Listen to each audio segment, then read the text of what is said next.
This episode of the My Latin Life podcast is brought to you by Language Blend, the new best way to learn Spanish. Language Blend focuses on what you actually need to live and get by abroad with daily one-on-one lessons, a dedicated texting partner. It's like living in a Spanish-speaking country without ever leaving home. Go to languageblend.com for more information. I just think there were some guys that I was interested in. They had some blogs, and then they had Twitter accounts where they put even more information. So that's when I got onto Twitter. And then, I found the original Vance, and he was talking about Latin America. And I think Vance inspired a lot of guys. And then Jake, the Nomad, he appeared. So then I was reading a whole bunch of his stories, and just a whole bunch of guys just started putting up information, and they really inspired me. And we also just started exchanging information. I really wasn't, because I really didn't know what information people wanted. I felt like people like Vance and Jake were putting up information that was way better than any information that I had. So that's basically how I got into traveling Latin America, was mostly because of Vance and then the guys on that forum that I talked about, and maybe a few other guys that had been down to Latin America.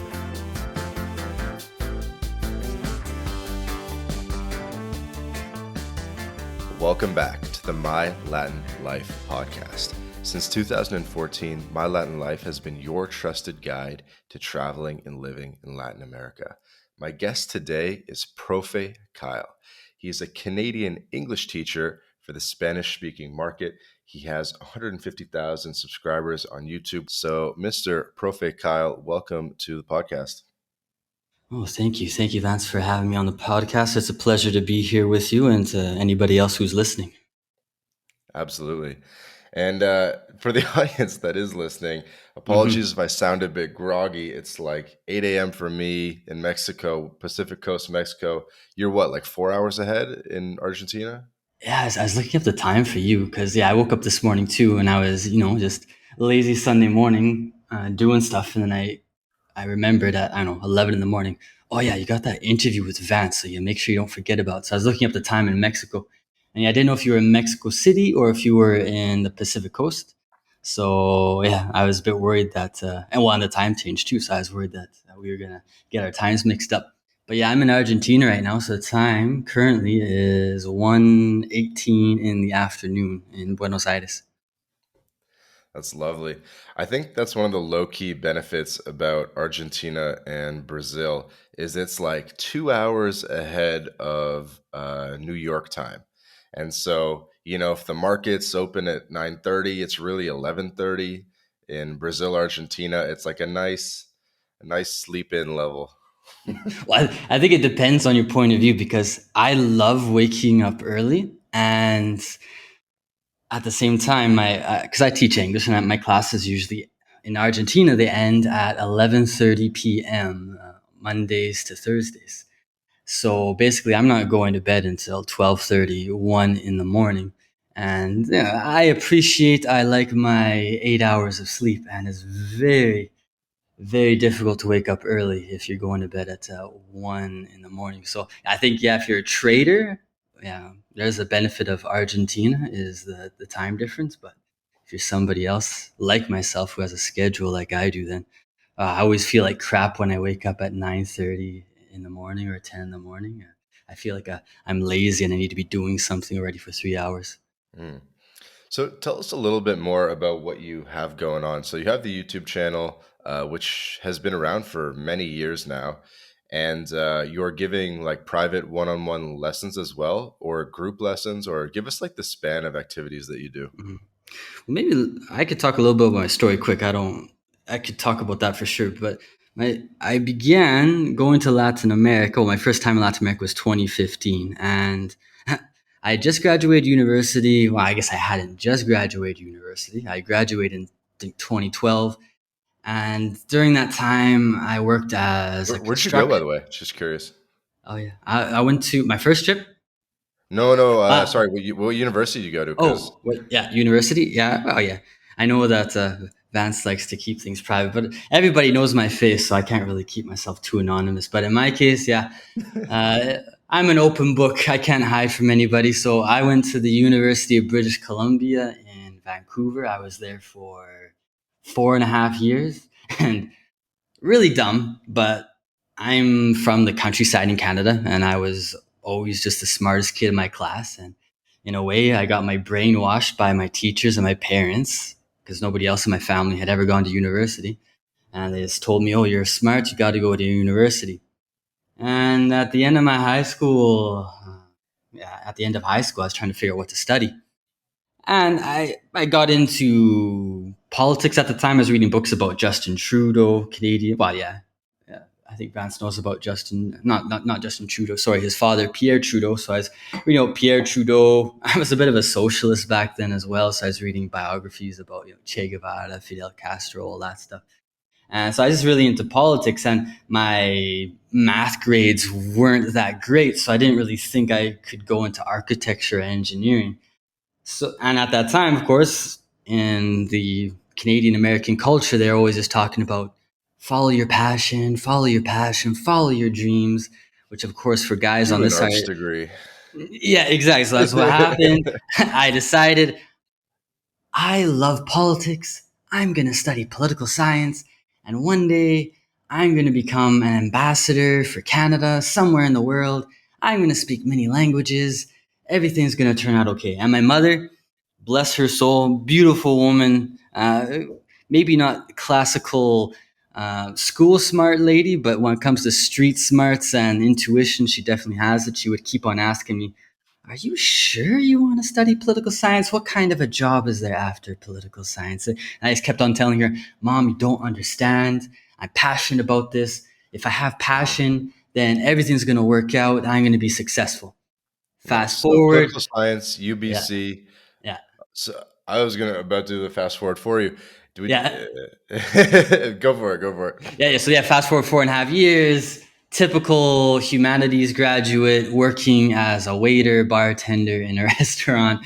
Uh, And when I finished, well, I met my first Mexican when I was in university. My first year, first semester, one of my dorm mates, I don't know what the proper term for it is. He was a Mexican from Mexico City. So he was my first introduction to Mexicans. And I went to some salsa Durango Rumi. classes. It was in my room, but he's across the hall. Yeah, I just went to hang out with him. Anybody who Hmm. knows Mexico, I think you know Vance. Have you ever tried that one push pop candy that Mexicans have? That's a little bit spicy.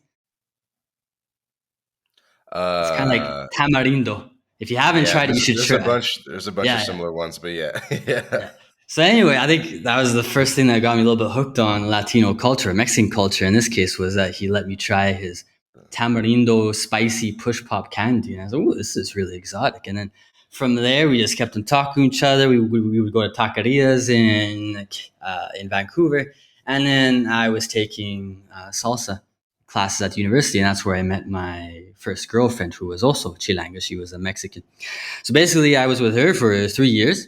She also introduced me more and more to the Latin American culture. So by the time I entered university, I was really well versed compared to 99.9% of Americans and Canadians in Latin American culture. But I still didn't speak Spanish.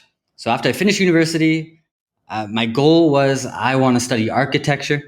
Again, maybe a little bit silly, but my goal was I want to study architecture. But I don't want to be silly again. I don't want to be getting a student loan. So I'm going to save up a whole bunch of money. I did. So I saved about $20,000, Canadian dollars in this case, working as a bartender, as a waiter. This And is like 2014 ish. yeah, that'd be 2014-ish, exactly. So Vancouver, about a year, working as a bartender, as a waiter, basically full time, making money with tips. And I went to, yeah, I booked my first trip by myself. I've been to Latin America before, but it's my first trip by myself, surviving by myself. And I booked a flight to Puerto Vallarta. I had made a connection with a Mexican girl that was living in Vancouver, and she had an architecture friend who was building a boutique hotel in Puerto Vallarta. So just through her connection, she told me that I could stay for free in this boutique hotel in Puerto Vallarta while her friend, this architect, was building this boutique hotel.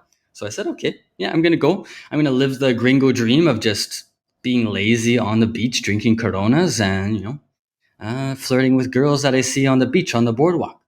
So I do Right. that. You had 20 grand to blow. Yeah, 20 grand to blow. I was already planning on beginning to teach English, but I was planning on basically taking my time, doing a bit of traveling, seeing the Mayan and Aztec pyramids, and I was going to go down to Colombia. My plan was, I think at that time, the original Vance, he was already posting stuff. So I think he was also my big inspiration. The original Vance, he had a whole bunch of city guides. That's cool. So you knew about My Latin Life pretty early on, like kind of from the beginning, huh? I don't Yeah, I'm trying to think back because I was on Twitter. Why was I on? I don't even remember why I was on Twitter. I still love Twitter. I don't know why I was attracted to Twitter. Yeah, I just think there were some guys that I was interested in. They had some blogs, and then they had Twitter accounts where they put even more information. So that's when I got onto Twitter. And then yeah, I found the original Vance, and he was talking about Latin America. And I think Vance inspired a lot of guys. And then Jake the Nomad, he appeared. So then I was reading a whole bunch of his stories and yeah, just a whole bunch of guys just started putting up information, and they really inspired me. And we also just started exchanging information.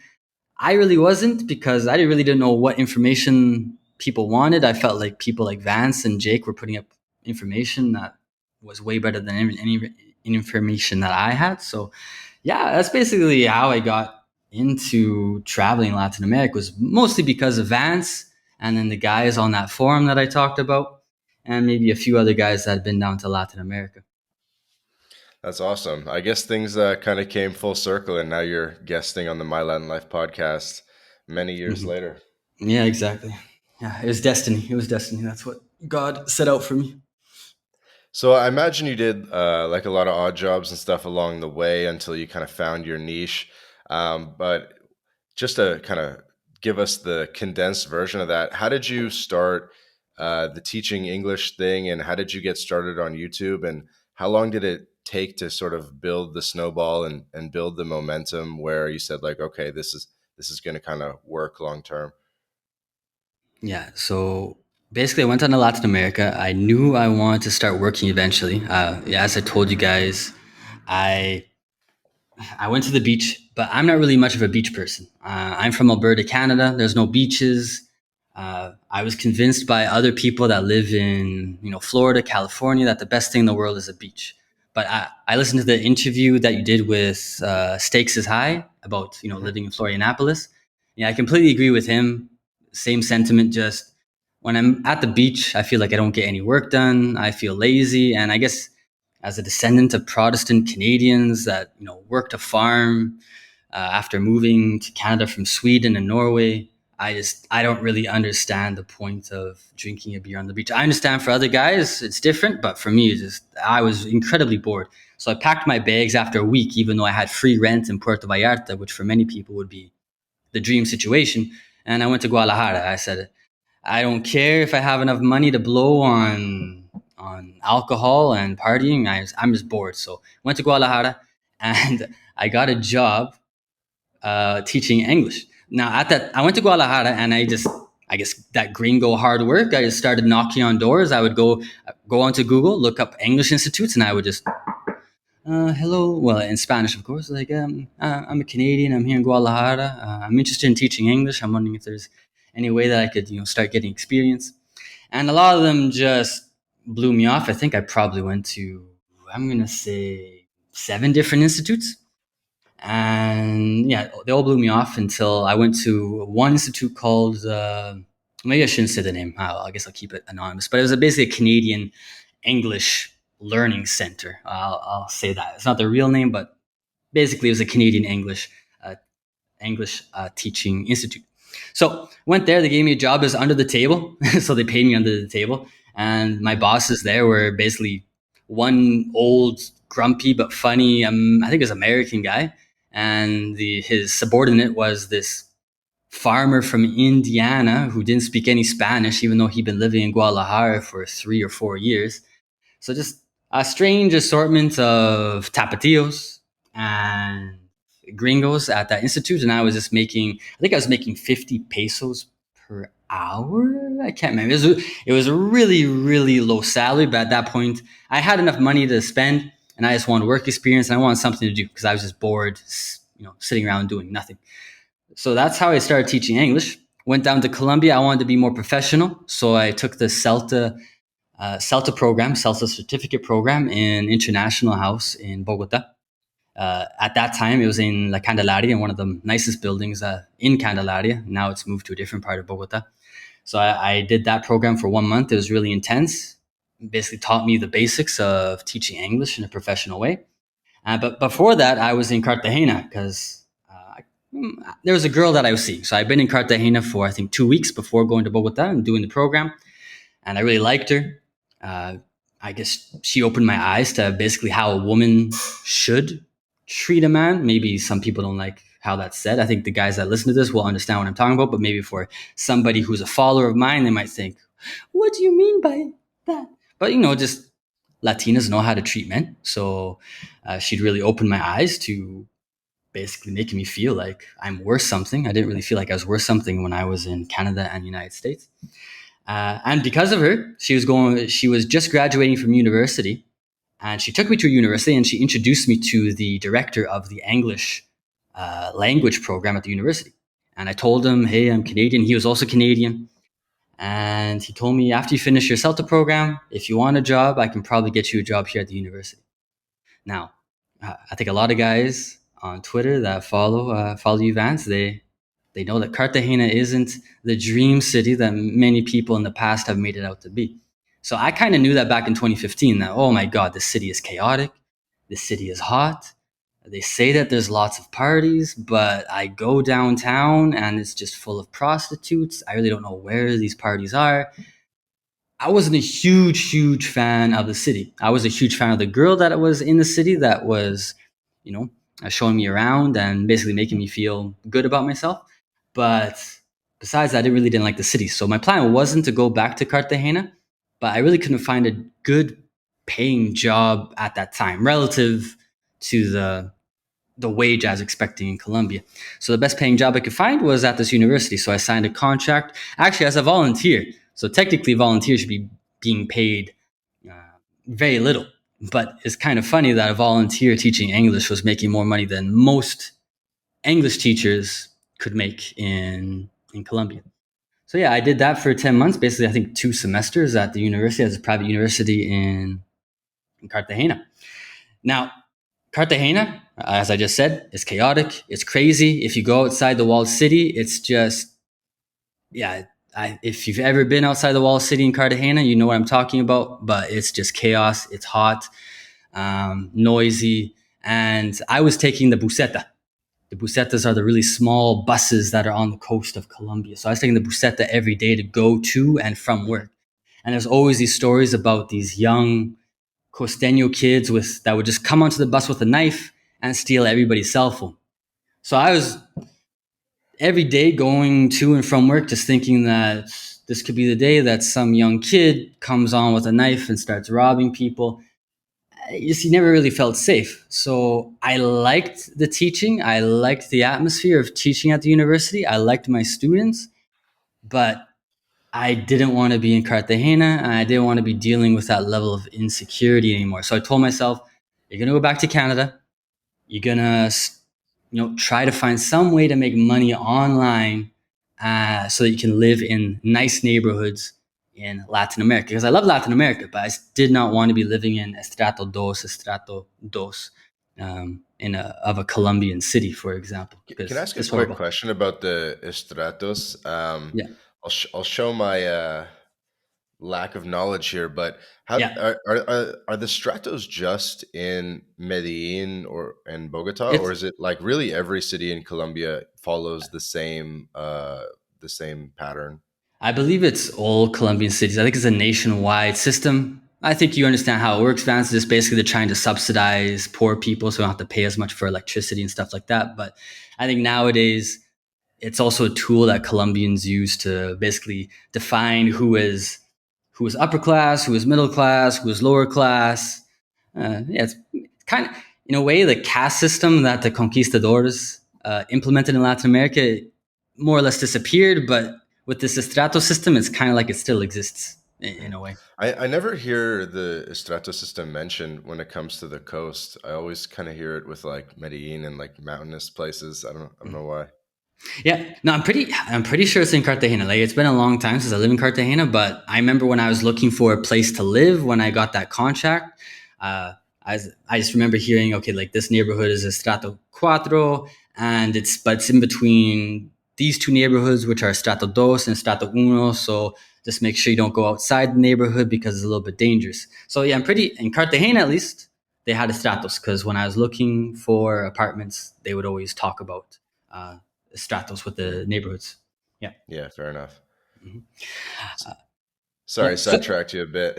Uh, yeah. So yeah, I don't want to spend too much time on this because you wanted the short version. But yeah, so I went back to Canada, and I think I went back in 2016. So for anybody who is in the making money online game, you kind of know that there's waves of trends. So I think right now it's kind of like marketing agencies. That's the big one right now. But at that time, it was drop shipping. I think there's a guy named Johnny FD. I found a video of his when I was in, because I went back to Canada. I didn't know how to make money online. So I was trying to look for ways to make money online. And I came across this video of a guy named Johnny FD. And he said he was making money with drop shipping. And yeah, I think most guys know what drop shipping is. Basically, you have a store online, but you don't have inventory. So you sell and then a warehouse somewhere else in China or Canada, United States, they ship out the product that somebody bought. So I bought a $2,000 course. Actually, I didn't buy it because I came back from Colombia and I was broke. So uh, kind of shames me to admit it, but my mom, she bought me this course. I was like, Mom, I'm trying to make money. And she's like, okay, I'll buy this course for you. So anyway, she bought me this course. And I was at home on the family farm and I was doing this course. And I did that course for about 1 year.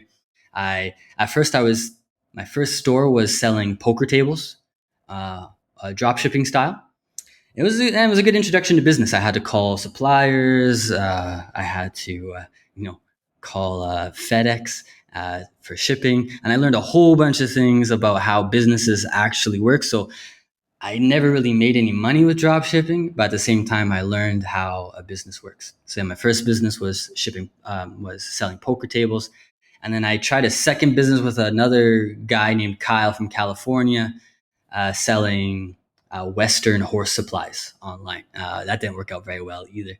And then I was kind of good at Shopify, so I found a girl from Cartagena, just a friend of a friend, and she had clothing, kind of like the original Vance. I think he started a store in Lima selling clothes. I think I had a similar experience where I always saw these women in Colombia and Latin America selling clothing on their Instagrams. So I thought, how about I use my experience with Shopify and I try to make one of these women more successful by having a good website. So basically, I made a website for her. That didn't pan out either. I think in the middle of this process of experimenting with e-commerce and drop shipping, I finally got a job teaching English because I did want to teach English again. It just when I did interviews for the institutes in Latin America, the pay was horrible. It was way worse than what I was making as a volunteer in Cartagena. And not only that, but if they offered you a job in Monterrey, the salary was really low, and they expected you to wear a suit, and they also expected you to be taking a bus and going to these random factories on the outskirts of the city to teach English, and then you'd have to take a bus again or an Uber, which was with your salary, it was really expensive. You'd have to go to the other side of the city and teach another company English. So it just seemed ridiculous. So that's when I started getting into the e-commerce and the drop shipping. But finally, I was able to start teaching English again with Open English. So I don't know if there's any gringos that know what Open English is, but basically it's the largest English teaching institute, online English teaching institute for Latin Americans. So I Okay. got a job with them, and yeah, I was living on the family farm, so I didn't have to pay rent. So I think I was making $10 an hour for each class I taught, which is not a lot, but it was enough to support myself. And while I was teaching open English, I just remember the students were so surprised at how much they learned in one of my classes. And I realized that most English teachers in Latin America are useless, and most institutes have a horrible methodology. So I just said, okay, I'm going to start making some really simple videos for all these students on Open English that are in my classes, just so they have a little bit extra help because it's obvious that they're basically treading water learning English with Open English. And maybe if they have my videos, they're going to start making actual progress learning the language. So I started making videos for Facebook, started to get a little bit of traction on Facebook. And then one of my followers said, hey, you should start a YouTube channel. So basically, I started a YouTube channel. I started making a little bit longer videos for YouTube. And then I also started an Instagram account. And then one of my YouTube videos, which was basically how to stop thinking in English, no, how to stop thinking in Spanish when you're speaking in English, it blew up. I think it was like August 2017. I think it blew up. And all of a sudden, I had all these new subscribers on YouTube. And not only that, my father is a typical Canadian father.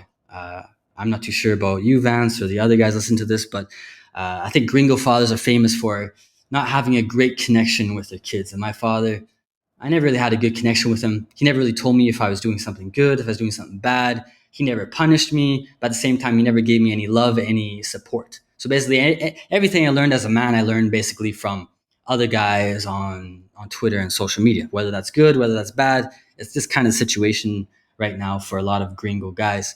So the only time that I've really heard my father say something positive about me was after teaching a class on open English. He never told me because he always tells things to my mother, and my mother tells me what my father said about me. It's just how it works for whatever reason in gringo families. Well, at least in my family. So my mother told me that while I was teaching, my father heard me and told my mother, you know what? I don't know what Kyle is saying because he's speaking Spanish, but you can tell by just his charisma, his confidence that he's really good at teaching English.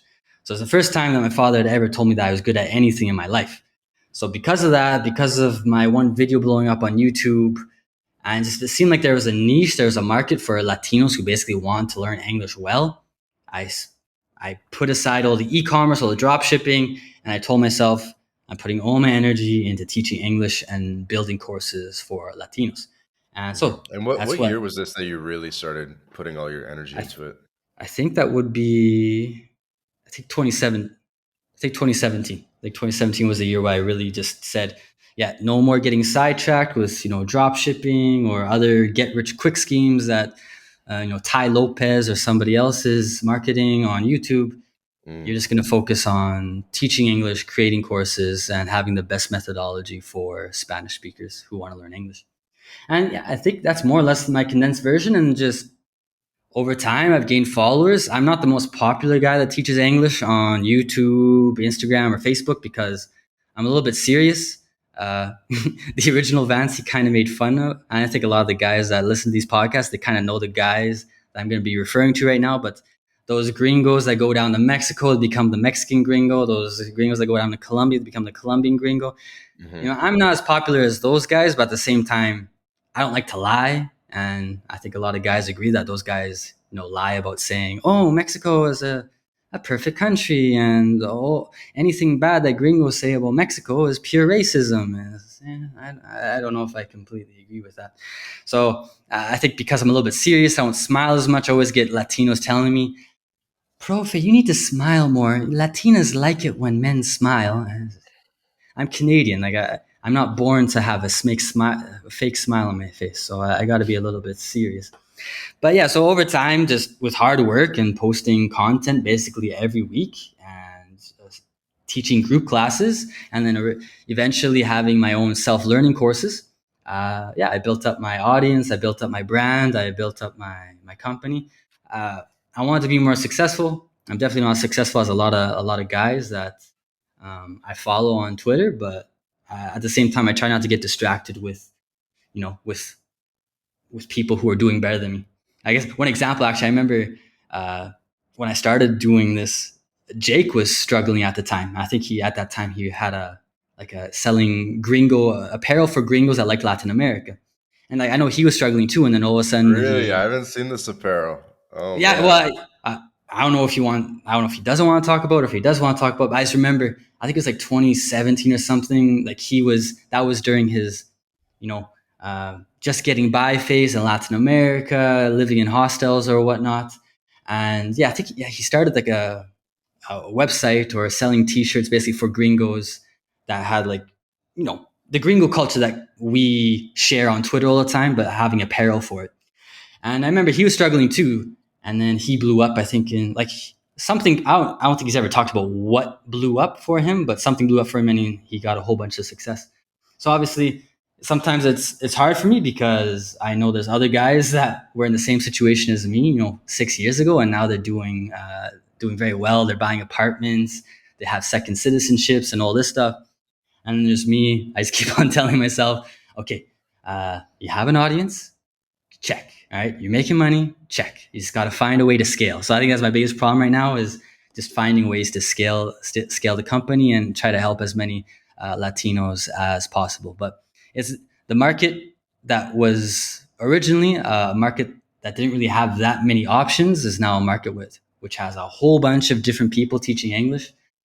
So I think it's getting a little bit more difficult, but at the same time, I look at a lot of the people teaching English to Latinos, and they don't market themselves very well, or they don't have any courses, they don't know how to sell. So I just tell myself, focus on your marketing, focus on the quality of your courses, and you just got to figure out how to scale. And that's what I tell myself. And yeah, that's basically the shortened version of my story. Probably a little bit long, but I don't know. There's a lot of details in it. Yeah, no, for sure. Definitely appreciate you sharing that. Um, Yeah, now we can start getting into a little bit of the nitty gritty about business models and lots of stuff. We can kind of jump around in terms of the conversation, but I guess I'll kind of go back to my original question. So I just Yeah, wanted to get an understanding of everything that you have going on right now, because yeah, I'm sure I might be missing something. So you have the Profe Kyle YouTube channel, which is great.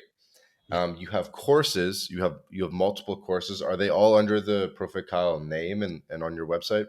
Yeah, exactly. So the website is profekyle.com. And so I have, I think, six different self-learning courses on my website.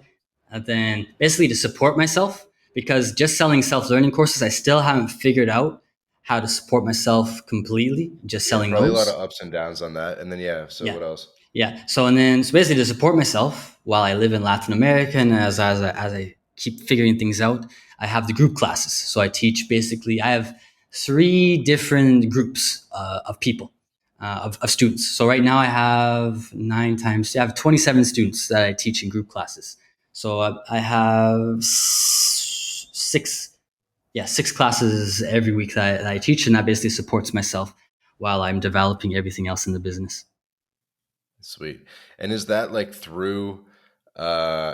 fully through your own channels, or is that like through some sort of larger English learning company?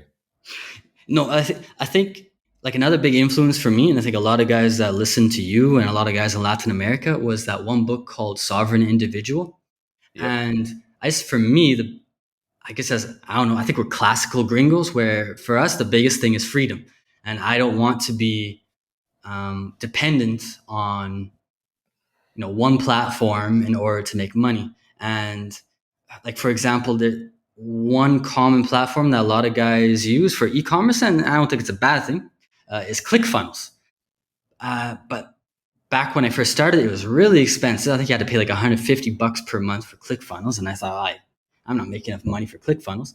So then I just maybe that pioneer spirit, I started to figure things out. So what I use for my website, just maybe somebody's interested. So right now I use WordPress and I use Thrive Themes as my page builder. Well, Thrive Themes has a whole bunch of different plugins, but basically my page builder for WordPress is Thrive Themes. And they released, I think, a few years ago, something called Thrive Apprentice, which is basically an a way to create a learning platform on your WordPress website. So I use that basically to sell my self-learning courses. So yeah, everything that I have is on WordPress. It's on profekyle.com. There's not really any extra platforms that I use. The only ones that I use would be for payment processing, and that would be Thrivecart. I don't know if everybody's heard about Thrivecart or not, but Thrivecart costs $500. You pay once, and then you have a payment processor that you can use for life. And in some ways, it's simple, but at the same time, it does everything that you need to sell things online. And of course, with Thrivecart, you need to have a Stripe account or a PayPal account. So I have Stripe and PayPal connected to Thrivecart. So basically, WordPress, using Thrive Themes as my page builder, and then Thrivecart and Stripe for payment processing. And then for email marketing, and again, this comes down to the sovereign individual having freedom. If you don't have, if you don't own your list or your subscribers, then you're screwed if you get kicked off one of the social media platforms. So I have my email list on GetResponse. I switched recently, about 6 months ago, I think, from MailChimp, which I was using for a long time, but MailChimp was just getting ridiculous and a whole bunch of bullshit happening with MailChimp. So I made the jump. I was trying to decide between Klaviyo and GetResponse. I decided on GetResponse because it had everything I needed. And I'm kind of e-commerce, but not completely e-commerce. And GetResponse also has the ability to do webinars, which is something I want to start doing again, which I have done in the past, but I want to start doing it again. And with GetResponse, it's built into the platform. So I use GetResponse for my email list and for webinars in the future. Nice. So you're liking Get Response? Yeah, I like GetResponse. The only thing I don't like about GetResponse, just in case somebody's curious, is that I think with Klaviyo, for example, if somebody buys a product, you can tag them, and then you don't have to create a new list to put that customer into. Because what happens with Mailchimp and even GetResponse is that you can have one person in your main list, and then if they buy your product, you have two options. You can get rid of them from the main list, and then put them into a new list of customers, or you can have them in the main list and this separate list with customers. So, and then you get charged double, more or less. You're paying twice for the same customer, which I don't really like, but it's hard to avoid. There's very few uh, email market. What do you call that? CRM, was it email CRM? I can't remember what the name is yet. CRM applications, software platforms that allow you to do that. So that's one thing about GetResponse, is that they don't allow me to tag a student if they buy different courses, for example. But besides that, I like it. It allows you to have really detailed email welcome flows, or flows if a student does something. So it does everything that you need. It's not overly expensive, lots of features. So yeah, I like GetResponse. I chose it after researching for probably 2 weeks about which one I was going to switch to. Got it. And I guess just one or two more like in the weeds questions about this. And then so the courses that people are purchasing, is it like a video course? Are they getting an ebook? Are they getting a mix of media formats? So maybe they're getting like group calls or one-on-one calls as well as a video course. Like what's kind of Mhm. the Yeah, breakdown so there? I would say that I only have one course, which is a video course, and that's my course on accent reduction for Latinos. Because obviously, to do pronunciation, it's you kind of have to see the person. So there, I have that video course, and then the other five courses. Four of the courses are more audio text courses. The main inspiration for my methodology for the courses are basically all the things that polyglots complained about over the years, because I've always been involved in this, I guess, uh, gringo in Latin America community. Maybe not talking a lot, but always just following the guys. And I've also always been involved in the polyglot community. And just over the years, these polyglots would be complaining about, Rosetta Stone, Duolingo, all the self-learning courses. So basically, all my courses are resolving the weaknesses and the drawbacks of a lot of self-learning courses. And for polyglots, the holy grail, which I agree with, maybe some others don't, is audio and text. So the four main courses that I have are all audio and text courses. So basically, the stories that I've written with my students in my classes, because I use a special methodology called TPRS to teach English to Latin Americans. And with that methodology, you create stories with your students. And so I have who knows, more than 100 stories that I've written for Latinos that reference gringo culture, Latin American culture, and basically just helps Latinos not only learn English, but also understand the gringo mentality, also to understand how gringos view Latin America. And so they learn English, and at the same time, they also learn how to better assimilate into the gringo culture if they're going to go to Canada or the United States, or if they plan on working for a gringo company in Latin America.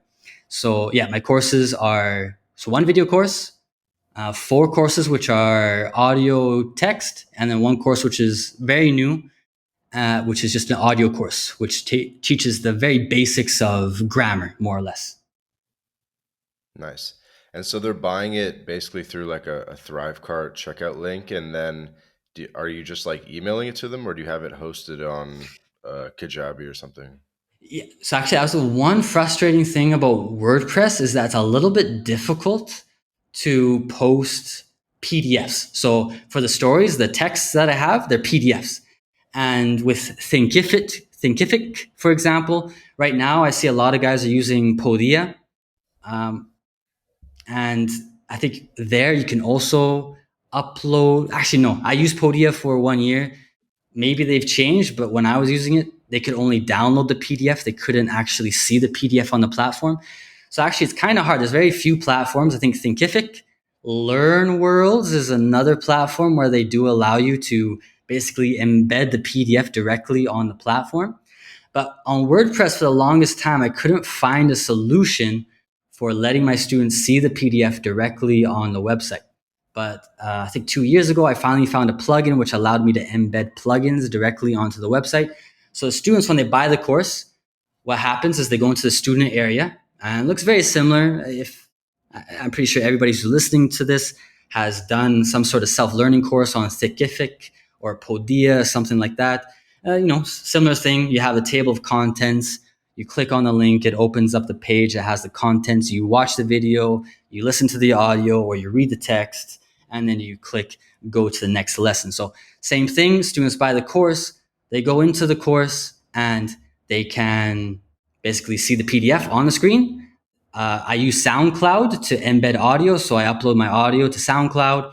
Then I can embed it directly onto the WordPress page. And so they can read and listen at the same time.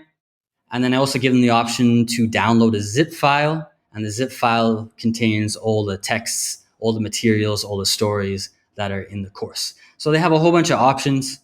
For me, it sounds incredible. But obviously, uh, in Latin America, the self-learning, learning by yourself online isn't as popular as it is in Canada, the United States. So sometimes a little bit difficult to convince people in Latin America that what I offer is awesome. And there are literally people in the United Kingdom, Canada, United States complaining about how all the self-learning materials are crap. And you guys basically get the best learning materials ever created for Spanish speakers.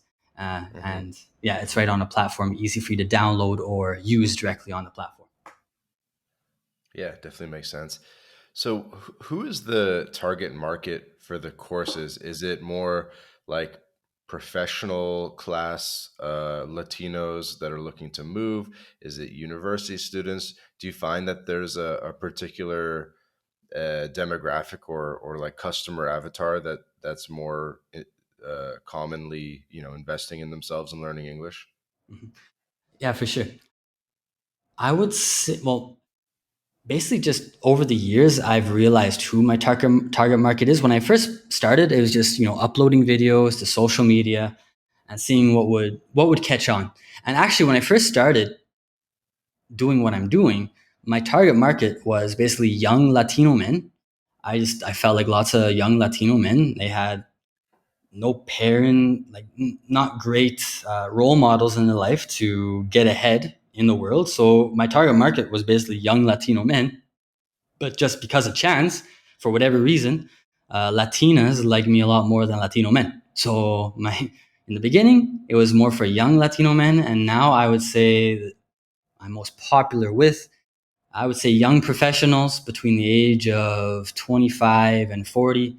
A lot of them already have kids. They have like one kid or two kids.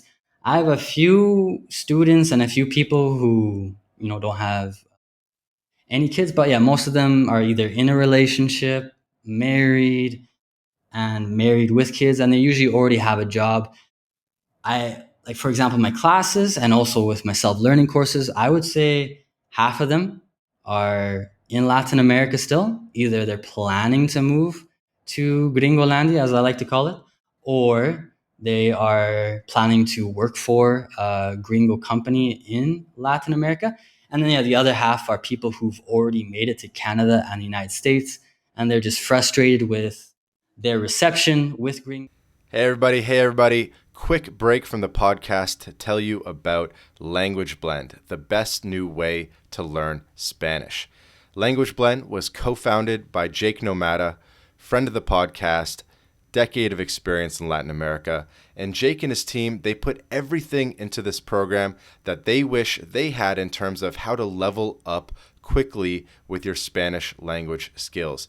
Because the faster that you can get conversationally fluent in Spanish, the better the experience that you're going to have in Latin America. So go to languageblend.com for more information. They're frustrated that the English that they learned in Latin America, the institutes promised them that they were going to be speaking this English that old gringos would love, and then they go to Gringolandia and they realize that gringos don't understand them. Gringos speak differently. The pronunciation is different than what they learned. So I would say a lot of frustrated um, young professionals, usually couples in Canada, United States. Though that would be the other half of my demographic. So yeah, I would say young professionals between 25 and 40 years old from Latin America. And of course, customer avatar is very important. I see it every day talked about on Twitter with the copywriter community. So, sometimes when I feel like I'm not very successful, I kind of question myself and say, well, maybe I'm not doing this customer avatar right. But for now, I would say that's my customer avatar is, yeah, those young professionals. And I would say 70% female. Young professionals, 70% female. Yeah. Interesting. I'm going to sort of weave this into how we were talking a little bit before about there are other popular uh, English teachers for the Spanish speaking market on YouTube. And you referenced how there's kind of like the Mexico guy, the Argentina guy, and people have kind of built brands a little bit around being the gringo in a particular country. And like, I'm the Guatemala guy. You know Yeah. what I mean? I Yeah. love Guatemala. I'm here to Yeah. show you like whatever. Yeah, I'm here to show you Um, Guatemala is a paradise on earth. And yeah, I don't know why through the people don't eyes love of a it. gringo. And Yeah, then what exactly. happens is their audience becomes a primarily Spanish speaking audience, which is it is what it is, but it's a lower value audience just in terms of like buying power Mhm. than the same amount of eyeballs from an English speaking audience. And so when people are kind of thinking about what business model to do to monetize this audience, they're kind of like, the problem is that like a lot of your customers are kind of broke. Um, Yeah, yeah, to exactly. Yeah, yeah, and so it's kind of like an interesting thing to wrestle with because you have to find product market fit. The pricing is definitely totally different. And so you probably have a lot of insights in terms of what it's like to wrestle with a Latin audience and how to build a business for Latinos and cater towards Latinos. What have you kind of learned along the way? Would that be a bit of an accurate assessment? yeah, for sure. It's a different culture, and how do I say this without sounding like a dick? Because I always end up sounding like a dick because I'm always so direct. Uh, I think most gringos agree, and even Latinos agree, is that usually Latin America is 10 years behind. So I guess one example I can give anybody listening is I was living in a co-living in Bogota for 6 months last year. And there's a whole bunch of young entrepreneurial Colombians living there, and even from other different countries. And a lot of them were really into um, selling online courses and selling on. Well, actually, no. I think in Mexico right now it's really popular selling on Amazon. So both those things, like selling courses online and selling on Amazon, for gringos, we were already talking about that in 2017, I believe. That was like when it was the first big wave of online courses and selling on Amazon was the FBA craze. And whereas with Latin America, for example, Mexico, it's just starting that wave. So that's the other thing you have to take into account is that if you are a gringo trying to sell to Latinos, is that their sophistication level when it comes to buying online isn't as high as it is for gringos because they don't have as much experience. sometimes it surprises me. I'll have people, send me a message on WhatsApp. Or maybe that's another thing I should talk about is the importance of WhatsApp to selling to Latinos. But yeah, they'll send me a message on WhatsApp and they'll say, it's frustrating for me, but they'll say something like, where do I find information about your courses? Or they'll say, oh, I like everything you said about your course. Where do I buy? And it's frustrating for me because the sales page is very clear. I've done everything. I've followed all the copywriting gurus. I follow all the guys that know anything about making a sales page on Twitter or on YouTube. I do it all to the T. If somebody doubts me, well, yeah, more than welcome to go to my website and say what I'm doing wrong. If you speak Spanish, of course, because everything's in Spanish. But yeah, then they'll ask me questions like, where do I buy the course? And I'll tell them, it's the giant button which says obtener el curso. So there's a button that says get the course. It's green, it's big, you can't miss it. Or they'll ask me a question like, where can I find the price? And they'll be on the exact page that has the price and they'll ask me, okay, I like your course, where's the price? And I'll ask them, have you scrolled down? And if you just scroll down a little bit, you'll see big dollar sign, and it has the price of the course. So I think the sophistication levels you have to take into account when you're selling to Latinos. A lot of Latinos, they're just getting introduced to buying things online. I'm not going to say all Latinos. There's obviously lots of Latinos that already know how to buy things online, but there's a lot of them who are just making their first purchase online. They're very wary about buying online. Obviously, there's lots of scams in Latin America. So Latinos, I think a lot of the guys that listen to this, they know they have experience with Latino women. They know that they're very wary of a new man because they don't know who he is, all the danger that there is in Latin America for a woman. So very similar with selling to Latinos. They're very wary about scams. So they'll ask a lot of questions, basically that are trying to figure out if you're a scam or not. And then many of them have never really bought anything online, so they don't really know how it works. They don't know what happens once they give the credit card. And I was really excited to meet him.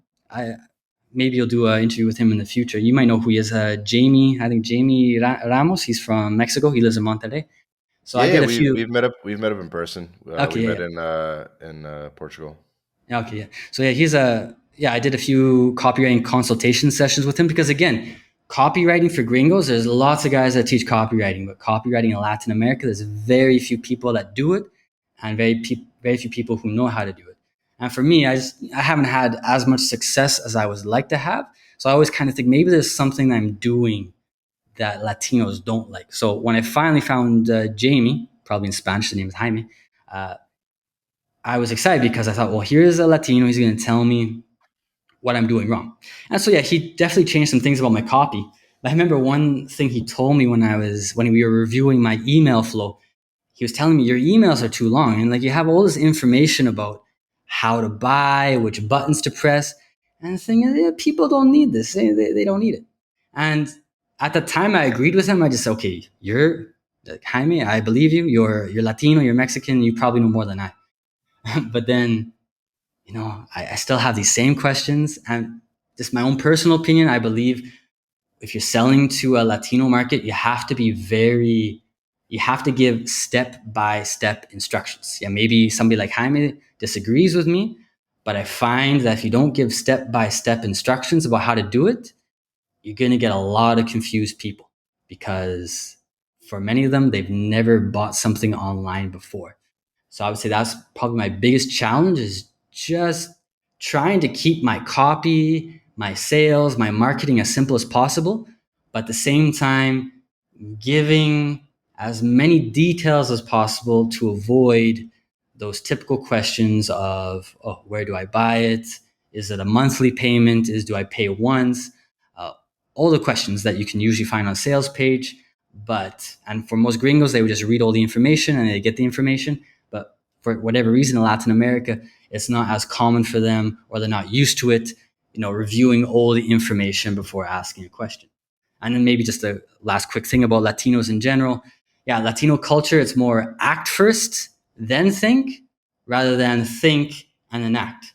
So for them, when they find like a course that they like, yeah, they're just going to click on the WhatsApp button on the website and start asking questions. They're not going to think, maybe I should read all the information on the sales page before I ask any questions, because probably the man who created the sales page spent 4 months creating it and compiling all this information. I'm pretty sure he's thought about his customers and put all the information here. But no, in the Latin American market, it's more act first, then think. So what I find with a lot of competitors and a lot of people who sell successfully in Latin America is that they usually hire some sort of sales representative, like somebody on the phone or somebody on WhatsApp to answer all the basic questions that they get from their Latin American customers. Because, yeah, just from my own experience, they're usually going to ask a question before they actually read the information, which for me as a Canadian, which comes from a different culture, it's a little bit frustrating. And then I guess the last thing about Latinos, of course, WhatsApp. I think most gringos that live in Latin America, they already know that Latinos use WhatsApp a lot. So if you're going to be doing customer service, you got to make sure that you have a WhatsApp number or some sort of messaging system. I would just say WhatsApp. You got to use WhatsApp if you're going to be selling to Latinos. And with WhatsApp, that's how they're going to contact you, and that's how they're going to get the information that they need. So yeah, those are some of the basic things that I've discovered selling to Latinos. I'm pretty sure there's more stuff, but yeah, those are the basics for me. How do you do like automations in WhatsApp? Because it's so tied to like one phone number and you can't have it open in like more than two or three windows. Is I guess you like if you were to have an assistant or something like that handling the messages, do you have an idea of how to do that? Actually, I still haven't set up an automation system. I do know that they exist, and I've seen them tons. I think you've seen them tons as well in Latin America. If you make a reservation at a restaurant, they'll have the automation messages saying, what time and, what location, stuff like that. I still haven't done any research into WhatsApp automation systems. I do know they exist. It's definitely something I want to look into. I know they also exist for Facebook. Facebook is also really common. Maybe another thing for anybody who's thinking about marketing to Latinos is that Facebook, while as for gringos, it's kind of dying off. It's more of a boomer social network. It's still very popular and still widely used in Latin America. So I hardly interact with my Facebook page, but at the same time, I have a lot more traction with my Facebook page than my Instagram account, which is funny because I love Instagram when it comes to my social media networks. Instagram is my favorite, but when it comes to growing, Hmm. I would say I'm more Facebook's bigger. yeah, Facebook is it's easier to get traction, it's easier to go viral, it's easy to get people sharing. Whereas with Instagram, it's a constant battle to try to get a video to go viral, at least for me in Latin America. But yeah, so with Right. People automation still get their messages, memes on Facebook. yeah. It's incredible how popular Facebook remains in Latin America. But yeah, so there's automation with Instagram, there's automation with Facebook, there's automation with WhatsApp. I don't know how it works exactly. I do know there's some basic automation. For example, on my Facebook page, I do have a basic automation set up for basically if somebody tries to send me a message on Facebook, they automatically get a message which says, unfortunately, Profe Kyle isn't here at the moment. If you are looking for information about his classes or courses, visit profekyle.com. If you want his best advice for learning English, here's a link to his very short 30-page ebook, which gives the best advice to Latinos who are learning English. So there's simple automations that you can set up on, I think, on WhatsApp, on Instagram, on Facebook, where you don't need any extra software or anything. But you can also pay money, I believe, to get more advanced automation setup. I think one of the most popular, I don't know if it's good or if it's bad, but I know one that is popular has the octopus mascot is ManyChat, I believe it's called. And I have seen other guys in my market use it with Latinos with success. Cool, cool. I wanted to come back a bit about the polymath community and about the gringos and Latin America community, and just kind of hear who have been some of your biggest inspirations, and just kind of chop it up a little bit about who you like, and maybe you can put me on to some new people. Some I guess guys that maybe you, yeah. yeah. Um, Maybe we could start with the polymath stuff. I've always been a big fan of that. That was one of my big inspirations. Even when I only spoke English back in the day, I was watching Benny Lewis, Fluent in 3 Months. Uh, Tim Ferriss was talking a lot about learning multiple languages as well. I imagine you were a big Benny Lewis fan back in the day. Yeah, so yeah, definitely Benny Lewis. Because what happened was in university, I took 3 semesters of basic Spanish, and I was always the best student. Well, yeah, Vance, you're gonna know. In Canada, I think we still use percentage, so I had like a 93% average in all of my Spanish courses in university. Which who knows? Maybe it's not saying that much, but still, I know I was the best student in my Spanish classes. But after finishing university, I still couldn't speak Spanish, even though I also had a Mexican girlfriend for a majority of my university life. So I remember I broke up with my girlfriend. She's my first girlfriend. We lasted for 3 years. I was heartbroken, as the Latinos would say. I had lots of tusa, and yeah, Benny Lewis is actually probably one of the guys that kind of helped me get out of the funk. I would say the polyglot community with Benny Lewis and the other guy, who knows, you might not know him. His name is Ida Hosanes. And actually, if you don't know him, Vance, you might like him because I think he lives in Portugal right now. He also loves Brazil. He has courses on accent reduction for, I believe, Portuguese, Spanish, I think French and German as well. So, and his main focus was Mimic it. method. Yeah, the mimic. Yeah, exactly, mimic method. Yeah. Okay. So yeah, I bought some of his courses before, and he's probably the polyglot that focuses the most on good pronunciation. So I always liked him for that. So yeah, I would say Benny Lewis and Ida Hosanes. I saw some of their videos, and they really helped me get out of my funk, and they really helped me to just start going on to language exchanges and talking to Latinas in order to start actually speaking Spanish. So yeah, those were the first guys. And then getting into the community more, there's a whole bunch of guys that I found very inspiring. I would say Ollie Richards. I think he's an inspiration for me, not just because he's a polyglot, but also because he did the CELTA like I did, which is the teaching English certificate. Then he did the next course, which is the Delta, which is a little bit more advanced. And now he also has a very successful, basically polyglot company. I think he writes as long as with collaborators. They write stories, they record audio, and they basically sell these stories on Amazon. And then he also has more advanced and very in depth courses, which cover the most frustrating aspects of grammar in a language. So, for example, I'm learning Russian right now. So, the cases in Russian are super difficult. So, I bought his course which taught the cases, but within a story, which I found very interesting. So he's an inspiration, not Hmm. only because he's a polyglot, but also because he's successful, selling self-learning Yes. Cool. courses. I didn't know about this guy, but he goes hard on YouTube. Yeah, yeah, he's very professional now. I think he started out just regular guy a few years ago, but he's gotten really good lately. So Ollie Richards, I think there's a guy called Alexander Argyles. I think that's his name. Now he's not popular, but he's a really huge polyglot nerd.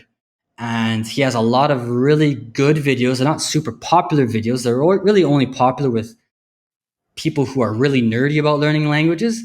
But at the same time, he gives really good advice on YouTube about how to learn languages. And I think he's a university professor. So yeah, he's got some good videos on YouTube.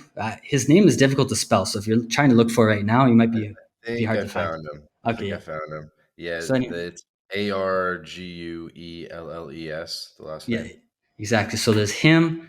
And let me see. Is there another one? I can't remember his name, but there's an Italian polyglot. Oh yeah, Uh, no, Federico. yeah, I can't remember what his name is, but yeah, yeah, yeah, Federico. It starts with a letter A. I think yeah, his but last yeah, I name. think I think he's a professional translator. So I think that's his day job, and he also makes videos about learning languages on the side. So he is a big inspiration. Actually, a good one for your listeners who are learning Spanish. Just because of the way he teaches, but he's a big inspiration for me when it comes to teaching languages. He has a great YouTube channel for learning languages. His name is Pablo, and he has a channel on YouTube called Dreaming Spanish. So I really agree with a lot of the things that he talks about, and I really like his methodology. Hmm. So Do yeah, you watch yourself, like watch Spanish language learning videos, not only to learn, but then also to sort of like copy their techniques to use for teaching English? Well, yeah, because I've been influenced by a lot of the guys on Twitter who teach, teach business, like how to start a business. And one of the big things that a lot of the guys always say is that you got to be doing competitor research. You got to find out what your competitors are doing and see if you can do something better. And that was the inspiration for a lot of my courses. Was I had all these polyglots complaining about all these self-learning courses, and they did some things good, but there were a lot of things about them that were crap. So just like they would say on Twitter in the making money sphere is, okay, you have people basically telling you what they want in a course, go out and do it. And I knew how to do it. So yeah, for me, I'm constantly looking at people who teach Russian, people who teach Spanish, people who teach English, people who teach French, just seeing if there's something that they're doing with how they teach that I can implement in my own methodology to make it even better for Latinos. I just see it as competitive research. I try not to copy what others do, and but at the same time, I try to take aspects of what others do and implement it into my own methodology, because my methodology is very unique. It's only for Latinos. It wouldn't work for Russians. It wouldn't work for Chinese. It wouldn't work for French people. It only works for Spanish speakers, and specifically for Spanish speakers from Latin America. But yeah, I'm constantly doing competitive research and seeing what others are doing. Hmm. By the way, do you find that your customers are like overwhelmingly from one or two countries, or is it a good mix in term not just customers but like fan base? Like, is it overwhelmingly Mexico, or is it more Colombia, or a bit of a I would mix in the region? Yeah, my main countries. Number one is gonna be Colombia. Number two would be Venezuelans, but obviously mostly Venezuelans that live outside of Venezuela. So they live in Chile, they live in Florida, they live in Georgia, they live in New Jersey, they live in Canada, wherever it is. So I would say number one Colombia, number two Venezuelans, and number three Mexicans. But for me, it makes sense because the Spanish that I speak was very influenced by Mexicans first, and then afterwards by Colombians and Venezuelans. So, of course, Latinos know that I'm not from those countries, but when Latinos hear me speak Spanish, a lot of them can tell that, oh, he said that word or he pronounced it that way. So, hmm, he must have experience in Mexico, must have experience in Colombia. So I find that just because of the way I speak and also my attitude, because obviously there's a general Latino culture, but each Latino culture is a little bit different. So I find for whatever reason, Colombians and Venezuelans, they really resonate with my Latino personality. Whereas it seems like Chileans, Argentinians, Uruguayans, they really don't like me that much. They don't hate me, but I just get this feeling that they might see a video of mine and they just think, oh, this guy, one, he doesn't speak British English, so I don't really want to learn any English which isn't British English. And two, oh, he has an accent which is more Mexican Colombian.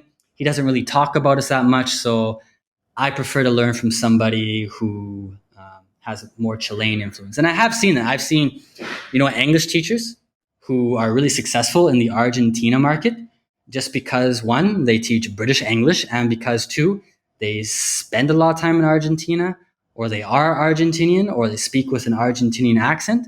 And I also know teachers that live in Chile, and they have lots of students. All the students are Chilean, just because I guess the Chileans trust them more because they speak with a more of a Chilean accent, or they are Chilean, and of course they teach British English. So I think the main reason that I attract Mexicans, Colombians, and Venezuelans is just because most of my experiences in those countries, my Spanish is very influenced by those countries, and also just my Latino attitude. Because when you speak another language, you kind of speak like where you learn the language. So I guess my attitude is more Colombian, Venezuelan, Mexican. So that's my hypothesis. Fair enough. Yeah, so many good language learning professors and stuff out there. Just to come back to that, Yeah. and then who are some of your favorite guys in terms of I guess just like traveling YouTubers and just like interesting people doing interesting stuff online. I kind of at the confluence of entrepreneurship, travel, digital nomads, stuff like that.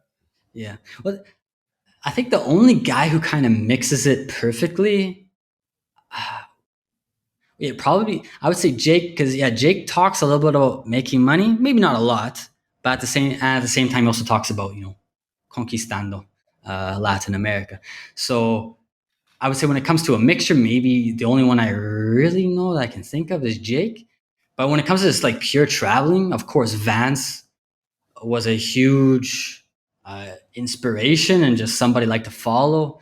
Just the persona that he created on Twitter, I just always loved hearing what he had to say, no matter how silly it was.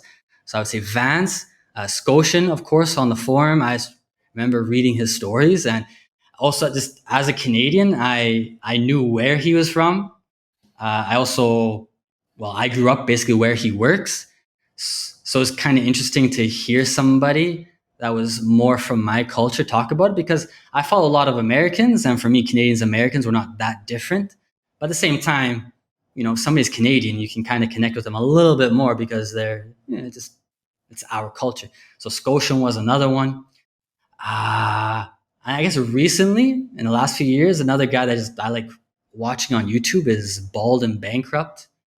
And then Yep. the other one, very new, he's kind of a crazy South African, is Kurt Gatz.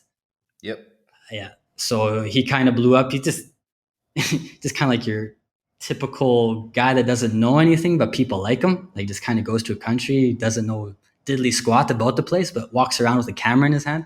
I remember when he went to Medellin and he's walking around downtown, he just had a camera in his hand and he walks down one road and he says, "Oh, well, this looks a little bit dangerous. I think I better turn around."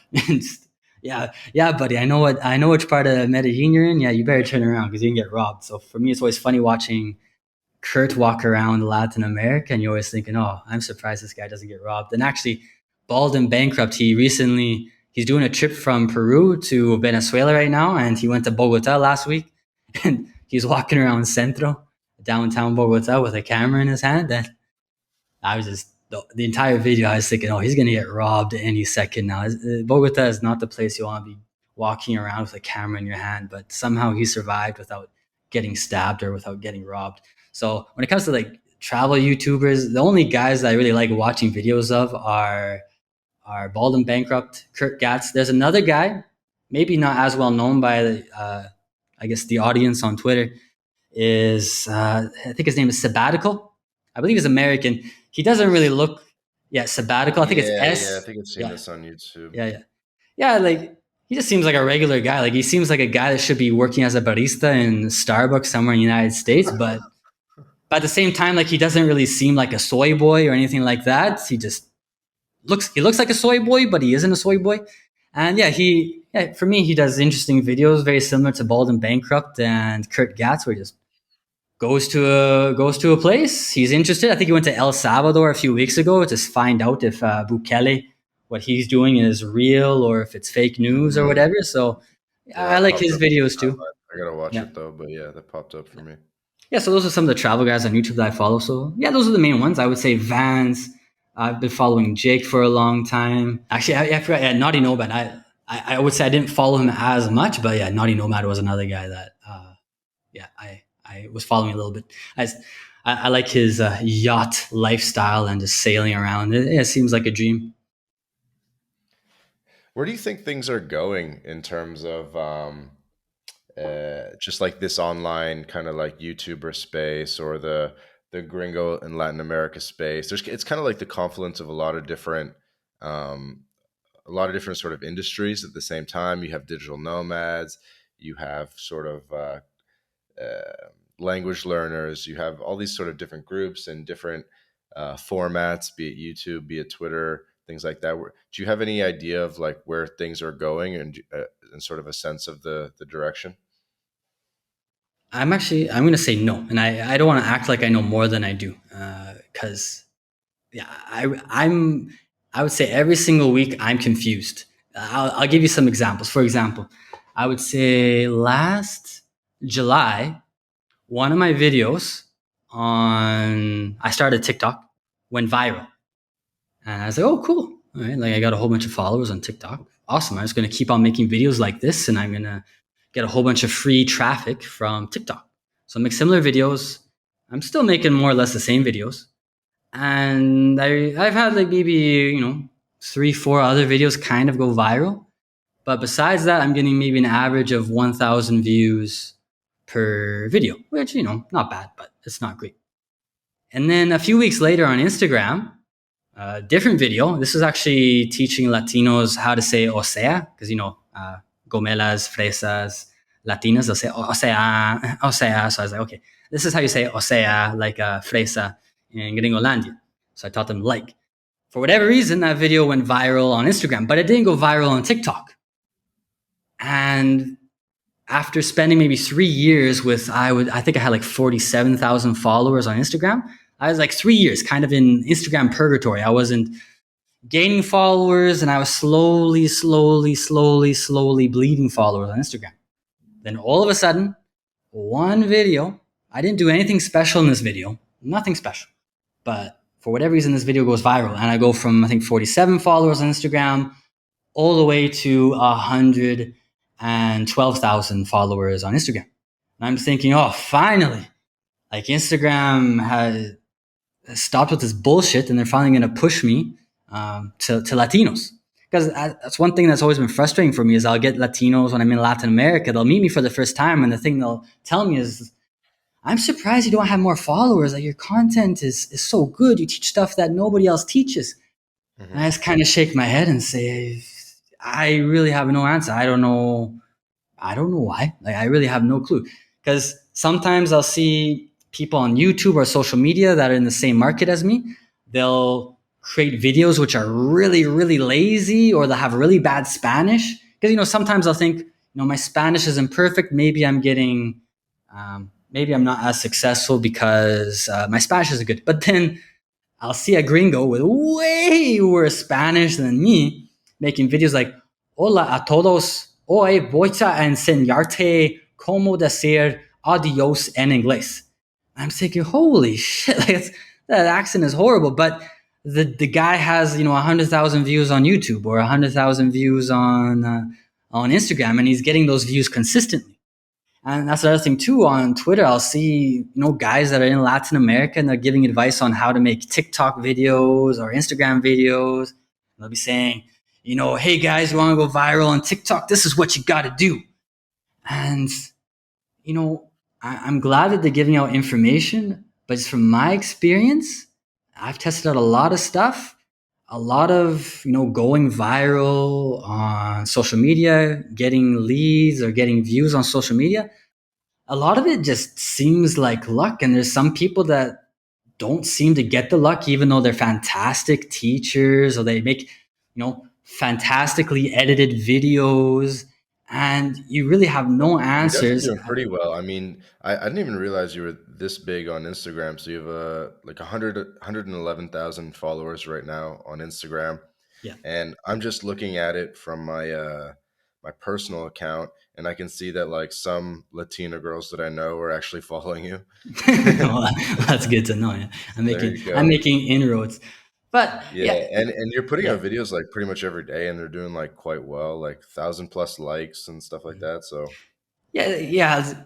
I think that's a big thing. Maybe just general life advice, maybe for a young guy who's struggling in the business that they're doing, is just so you're going to be frustrated. You're going to have no idea why somebody else who you think is not as intelligent as you or not putting out as good as content as you is doing better than you. And I think just one thing that I've gotten better at is just ignoring all the noise and just sticking to your mission. And my mission is to create the best methodology for Latinos and make the best courses, and just keep on trying to find ways to get that methodology into the hands of as many Latinos as possible. So that's why I say I can't really predict the future of social media, because I am so confused. I have no idea sometimes why a video goes viral. Like another video that went viral on Facebook but didn't go viral on Instagram or TikTok was about how phrasal verbs, I don't know, like probably for most gringos, they don't really give a shit about phrasal verbs, but it's very difficult for Latinos to learn phrasal verbs because it's just a very interesting aspect of English. For lots of Latinos, they get really, really frustrated with phrasal verbs. So I made a video just saying, hey, yeah, phrasal verbs exist, but there's also more or less phrasal verbs in Spanish. So if you can differentiate between dejar and dejarte, then you really have no excuse to be whining and complaining about phrasal verbs, because you've already mastered similar things in Spanish. So I made this video. It didn't go viral on Instagram, didn't go viral on TikTok, but for whatever reason on Facebook, it had a whole bunch of shares.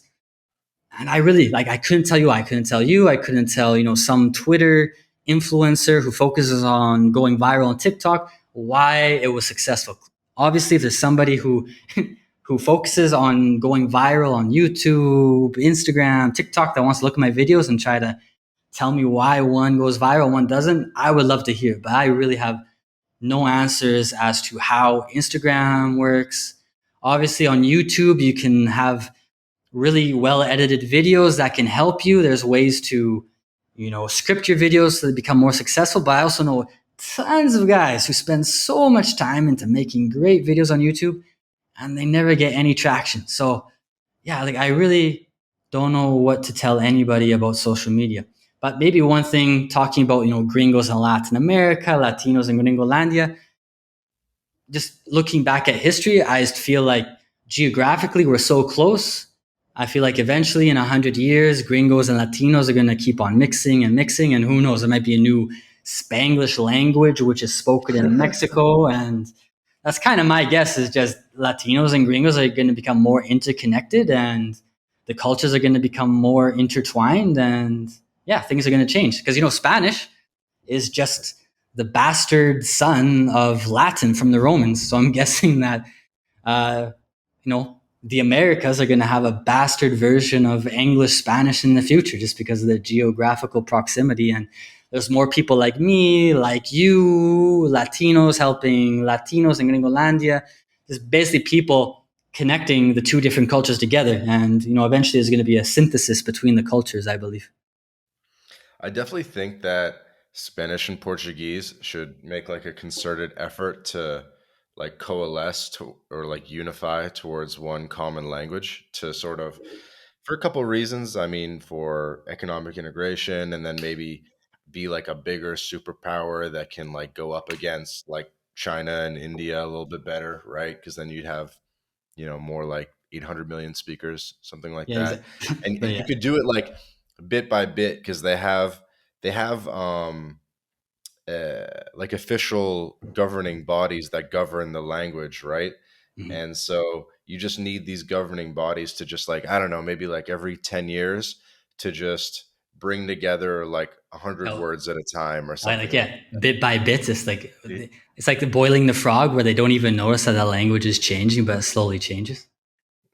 Yeah, yeah. I mean, well, and there's been like examples in the past where the Portuguese language academy, whatever it's called, there was spelling or grammar differences between Portugal and Brazil, and they kind of got together and agreed on like what was going to be the official spelling going forward, and they had to agree not just on one piece of grammar, but like on a couple different aspects of things.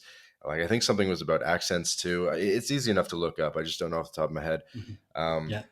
and so these bodies can sort of like get together and sort of decide things a little bit and it'd be yeah so I and the other part of what you're saying I definitely agree with too, that there's just going to be a lot more integration between North and South America over time. But yeah, the one thing, but I guess the one aspect you probably know about it, but the one aspect about Latino culture, and Latinos will say this too. So who knows if there's some Latino who listens to this for some reason and thinks it's, prejudice or something. It's just Latinos will say it themselves. But like the worst enemy of a Latino is another Latino, and so that's one thing. Like Lati- Latinos Latinos hate each other. It seems like for me, I love all Latinos. Like I don't have any problems with Argentinians. I no problems with Mexicans. But yeah, you talk to Argentinians about Mexicans, or Mexicans about Argentinians, Colombians about Peruvians, Ecuadorians about Colombians, and there just seems to be so much hatred between each other. And actually, I watched an interesting video. I think 2 years ago. There's a guy that talked about the geography of Latin America. Maybe you guys, anybody listening to this, has seen it, but it really talked about how the geography of Latin America really stops it from integrating because there's so many mountains that separate people from each other. Like Colombia, for example, before the airplane was invented or before this world of the internet came to be, most Colombians were separated from each other. That's why Cali is very different from Bogota, and Bogota is very different from Medellin, and the coast, the Caribbean coast, is so different from the rest of the country, just because they were so geographically isolated. So I think even if the languages were integrated, it's going to take a long time to get Latinos to stop hating each other and to try to find a way to geographically integrate Latinos into one cohesive group. I think that's one of the biggest challenges. I think it's easier now with social media to make those connections, but still a challenge. But even though one thing that's interesting, I was I'm in Buenos Aires, for example, and you talk to older porteños, people from Buenos Aires, and they'll use a lot of vocabulary which younger generations no longer use. So I think I went to get empanadas a few days ago from a place, and there was a 60-year-old Argentinian woman, and she said, "Oh, hoy es mi, like, no, el martes es mi, no, los martes son mi día fango, something like that." And I was like, ¿qué es fango? And she said, oh, libre. I was like, okay, so like fango, I don't think I got the right word, but anyways, like fango is libre. So then I talked to a younger Argentinian girl yesterday and asked her, so what's this word that they use to say libre in Argentina? And I was trying to explain it to her because I forgot what the word was. And she finally told me, and then she said, yeah, but that's something that older, Argentinians will say.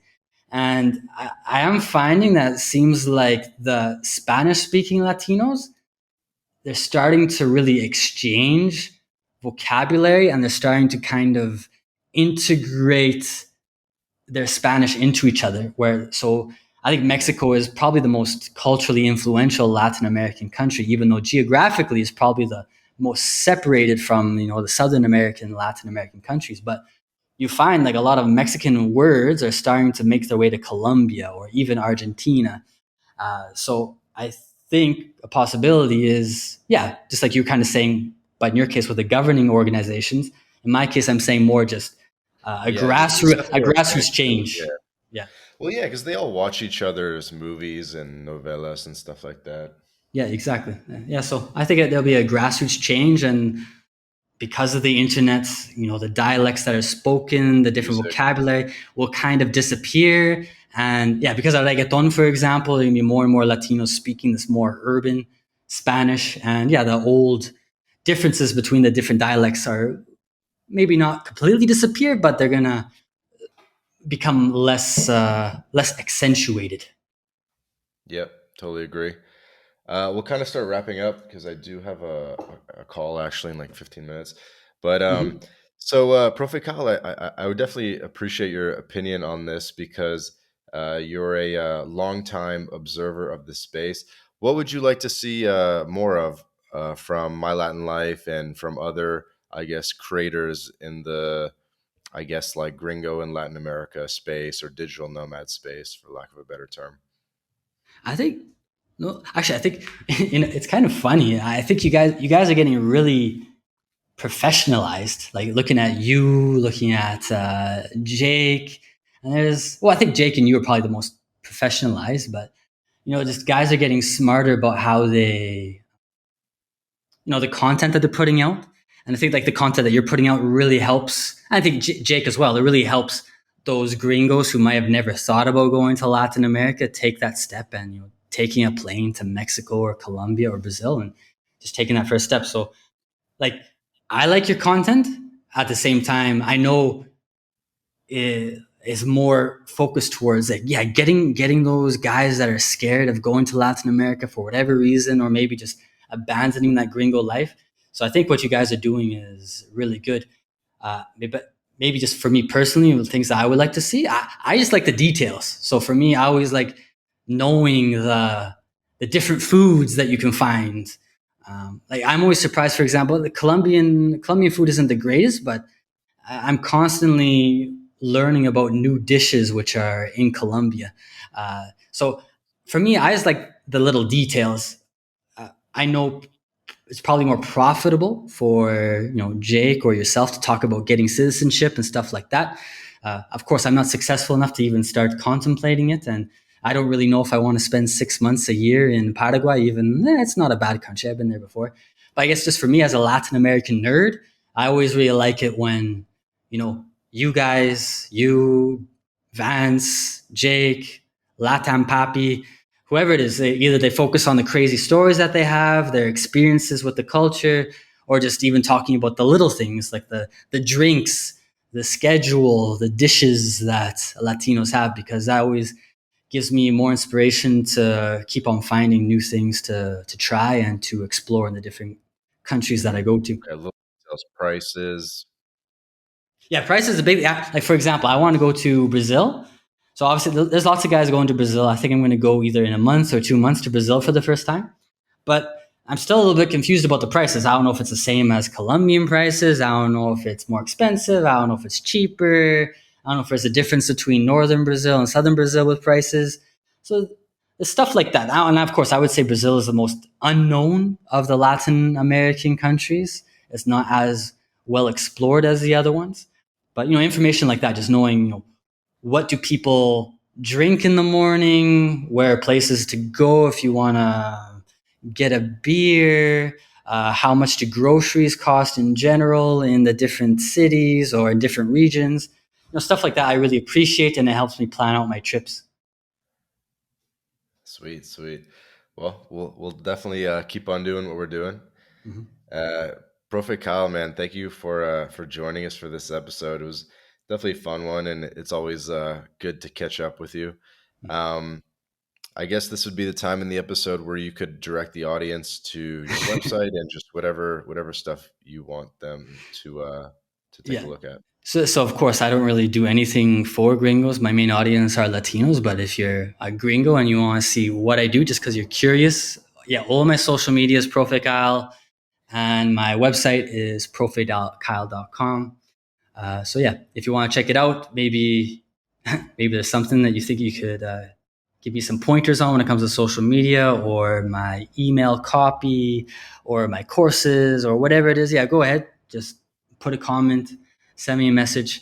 I appreciate it. And of course, if you just want to check things out because you have a lot of Latino friends or you have some Latina friends, let's say, and they're learning English, well, yeah, then send them my way, and I'll help them learn English for sure. So Profe Kyle for all of my social media. Profekyle.com is my website.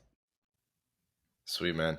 Yeah, definitely really interesting what you're doing in terms of explaining North American culture to Latin Americans. And it's just really funny how you're sort of kind of operating between the two worlds. So always great to speak with you, and we'll definitely be supporting each other going forward. Yeah, for sure. Yeah, thank you very much, Vance, for the opportunity to talk with you. And yeah, I hope you have a good rest of your day. Thank you, sir. This has been another episode of the My Latin Life podcast. Again, my guest today was Profe Kyle. That's spelled Profe Kyle. You can find him on Instagram, YouTube, all that good stuff. Kyle, thanks again, man. Yeah, thank you, Vance.